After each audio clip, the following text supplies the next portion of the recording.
सतपथ के सभी मित्रों को मेरा नमस्कार। मित्रों, विशेष रूप से समझने वाली बात यह है कि जब तक निर्गुण निराकार का ज्ञान नहीं होता, तब तक सगुण साकार की भक्ति कल्याणप्रद नहीं होती। क्योंकि जब तक निर्गुण निराकार का ज्ञान नहीं होता है, तब तक किसी भी प्रकार से मन और बुद्धि निर्मल नहीं होते। इसीलिए कहा गया है, निर्मल मन जन सो मोहि पावा, मोहि कपट छल छिद्र न भावा। मानव के मन और बुद्धि तब तक निर्मल नहीं हो जाते जब तक मानव को यह ज्ञान नहीं हो जाता कि संपूर्ण सृष्टि निराकार का ही साकार लीला रूप है। शास्त्र सम्मत स्वविवेक से जब इस विशुद्ध सत्य का ज्ञान हो जाता है, तब मानव द्वारा होने वाला प्रत्येक सांसारिक कार्य पूजा बन जाता है। वही कार्य पूजा है जिससे साकार शरीरधारी ईश्वर को संतुष्टि मिले। सर्वरूपा ईश्वर का ज्ञान न होने से कर्म रूपी पूजा में छल कपट, राग देश, विषय विकार आदि का भाव बन जाता है। भाव के ही भगवान भूखे हैं।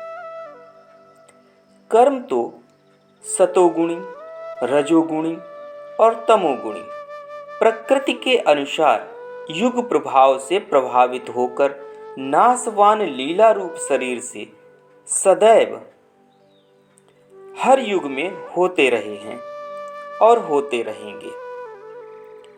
केवल शरीर और स्वरूप को अलग अलग समझने के लिए ही बड़े भाग्य से अविनाशी जीव को विवेक युक्त मानव योनि मिलती है। युग प्रभाव को बदलना यदि मानव के अधीन होता, तो त्रेता युग के मर्यादा पुरुषोत्तम राम का ही अवतार, जो रजोगुण प्रधान द्वापर में कृष्ण रूप से हुआ था, दोनों का स्वरूप एक होते हुए भी लीलाएं पृथक थीं। लीलाओं से स्वरूप को नहीं पहचाना जा सकता है। स्वरूप तो मानव योनि में प्राप्त हुए विवेक के द्वारा अनुभव गम्य है। मानव योनि में जब तक विवेक जागृत नहीं होता है, तब तक वह 84 लाख योनियों वाला ही जीव बना रहता है। कागभूषण ने कलयुग में भगवान शंकर की अनन्य भक्ति की, लेकिन भक्ति से विवेक जागृत नहीं हुआ। संसारी भाव विचार की परिस्थितिवश उन्हें 84 लाख योनियों में जाना पड़ा। निर्गुण विवेकवान सतयुग समाप्त होने पर जब सगुण त्रेतायुग आया, तब कलयुग की सगुण भक्ति के फलस्वरूप उनको ब्राह्मण शरीर प्राप्त हुआ। लेकिन प्रारब्ध से बने स्वभाव के कारण त्रेता युग में ब्राह्मण शरीर प्राप्त होने पर भी एक रूप सगुण साकार राम के भक्त बने,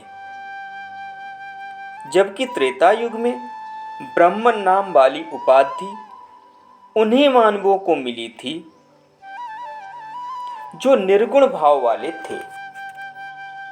जो सतोगुण भाव वाले थे, उनको क्षत्रिय नाम वाली उपाधि मिली, और जो रजोगुणी भाव विचार वाले मानव थे, उन्हें वैश्य नाम वाली उपाधि मिली थी। जो तमोगुणी भाव विचार वाले मानव थे, उनको शूद्र वाली उपाधि मिली थी।